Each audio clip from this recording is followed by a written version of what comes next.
Welcome back. Let's discuss aviation now. Some time ago, Nigeria had the issue of contaminated petrol. This time, it is contaminated aviation fuel involving one of the airlines in the country, Max Airline now to be precise. The House of Representatives now says it is going to investigate the issue. The resolution was reached after the House adopted a motion of urgent public importance moved by Tunji Olawiyi of the APC Kwara State at plenary in Abuja on Thursday. In his motion, Olawiyi said Max Airline had reportedly confirmed that it got the contaminated fuel from certain undisclosed aviation refueling outlets. According to him, many flight accidents in history were caused by fuel contamination resulting in abnormal operation of aircraft engines and water as a major contaminant now. He also decried the inability of the Nigeria Civil Aviation Authority, NCAA, and other associated aviation and oil regulatory agencies now to address the increasingly sharp practices in the aviation fueling industry. In response to the incident, the NCAA says it has commenced an extensive probe into the issue involving water contamination in the fuel tanks of certain aircraft. Meanwhile, the Chief Executive Officer of the Nigeria Midstream and Downstream Petroleum Regulatory Authority, Farouk Ahmed, says the authority took the incident very seriously and immediately swung into action to trace the source of the contamination. Ahmed, however, says its survey on imported fuel between May and June did not find anything negative. All right, joining me on the program right now to discuss more on this is Dr. Gbenga Olowo, who is the immediate past president of the Aviation Roundtable, Safety Roundtable now initiative. Dr. Olowo, thank you very much for joining us on the program. We can actually deal with the problem of contaminated petrol in our cars, but we definitely cannot deal with the problem of contaminated fuel in our aircraft. Absolutely not. Absolutely not. Water in aviation fuel is a major disaster. Even on the runway, once the aircraft is towards takeoff point, to abort such a flight with water in the fuel becomes a major incident. Talk less of if the water now gets into the engine on flight. It will be a total disaster. In your car, yes, you can just park. If possible, somebody will push the car home for you. But in aviation, no. But how could this have happened? Just how? Well, it is very simple. Majorly in Nigeria for the past many years now, 5 to 10 or more, aviation fuel is being supplied by petrol tankers. Tankers are highly condemnable to supply aviation fuel. Every serious airport in the world has hydrant, fuel hydrant that supplies the aviation fuel. The hydrant runs from the depot. It runs from the depot to avert cases such as this, possibility of contamination, right from the depot. But what do you find in Nigeria in the last how many years now? The tanker that supplies the diesel, supplies the house kerosene, and supplies the ATK, supplies all the petroleum products. This is highly condemnable.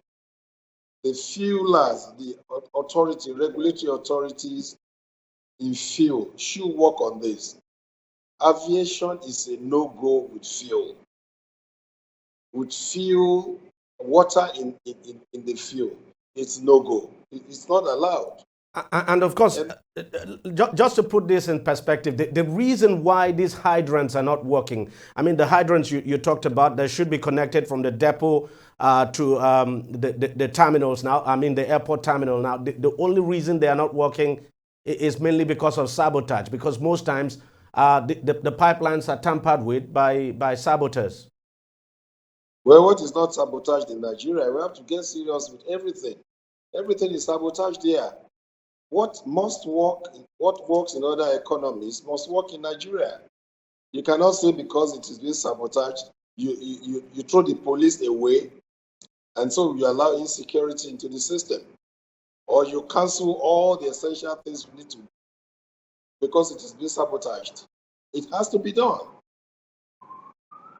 I mean, you cannot load airline baggage into the aircraft with your head. You need to use the conveyor belt. There was one time people were going to the conveyor belt, and it was stopped.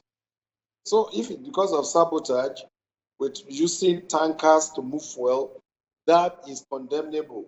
We need to go and resuscitate the hydrants and make sure the hydrants work. Before that is done, the supplier of this fuel must be brought to table. That supplier must be brought to table. And the airline itself, because if those amount of fuel has gone into flight, it will have been unpreventable. Engineers have done the right thing to discover it on ground, and even the pilots should do their own work around before boarding the flight. Otherwise, we are planning for disaster. And the comment I was passing the other day is that much as I appreciate our Congress trying to look into this issue, they should not run ahead of the authorities who should do the job. Because many times our Congress run before the authorities do their job. But isn't this a failure on the part of the aviation authority that should be in charge? I mean, if we could have this, just as the lawmakers said, that it clearly shows the aviation authorities are failing in not preventing this from happening. As it were, it is not the aviation authority because they're just doing the job. The flight in question, water was discovered after the flight, not before. So that was just a narrow escape. If that was not discovered and that flight takes in another flight and fuel gets to the level of that water, that would have been a major accident. So the check before the flight is a very major precautionary measure, which is very, very, very, it's a welcome decision by that airline. You know, the supplier, the regulatory agency for fuel, petroleum products, is the one responsible here and not civil aviation. Civil aviation, they must, at the end of the day, narrow down this problem to very, very, very source. Is it the supplier? If it is not the supplier, is it that the airline is buying from sources that are suspicious? You know, everything in Nigeria, you have black market. Now let me quickly ask you, is it not the practice that airlines have to buy aviation fuel from, certified suppliers, if you like? Or is it that they are free to just go and buy from any source at all? Well, there are licensed ATK suppliers among all the petroleum suppliers. But of course, with scarcity of everything here, an operator wants to get ATK from any source. And as long as he's satisfied that it's okay for his flight, he will go ahead with it. So there are certified suppliers of fuel by NCAA, but you cannot rule out the possibility of airlines colluding to buy from the black market. That's why they call it black market, unauthorized sources. If this fuel was bought from unauthorized source, the CAA must seriously dissent on that airline. So both the source and the buyer are questionable here.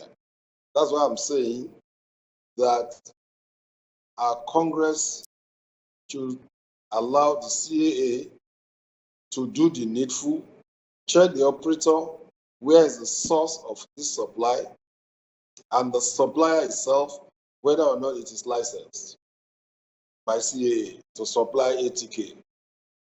What could be the potential impact of this on the aviation industry? Because this is certainly not what any flyer would want to hear of. Of course, direct impact of water and fuel is an accident. It's an accident. So I give it to this airline that this was discovered before flight. Discovered before flight. If it was discovered after the flight, God forbid, we should be announcing something different in the nation by now. Because water in an engine makes the engine to flame out. And going forward for you, what do you expect to see, going forward from this incident? What do you expect to see in place to ensure, that there's proper supervision, proper monitoring, and proper check in place? What I want to see immediately is the hydrant come back to place at every airport like yesterday. It's an essential service for airports, without which efficient operation is not guaranteed. Hydrant should come back. Regulations upon regulations, there are human factor in regulation, especially regulatory authorities that are loaded with politicians, where you should have professionals who doesn't, if you have politicians who couldn't recognize water from fuel, and kerosene is very light. There are technicalities and machines that are used by professionals. But if you have politicians and offices like you do in our CAA and in NAMA, politicians who occupy professional offices, these are all dangerous practices in our system that shouldn't be. I agree. I agree with you. Well, Dr. Gbenga, immediate past president of the Aviation Safety Roundtable. Now, thank you very much for coming on the show, and thank you for sharing your insights with us on this very important issue. Well, that's how much we can take on the program this week. Thank you very much for watching. I'll see you again next week. Bye-bye.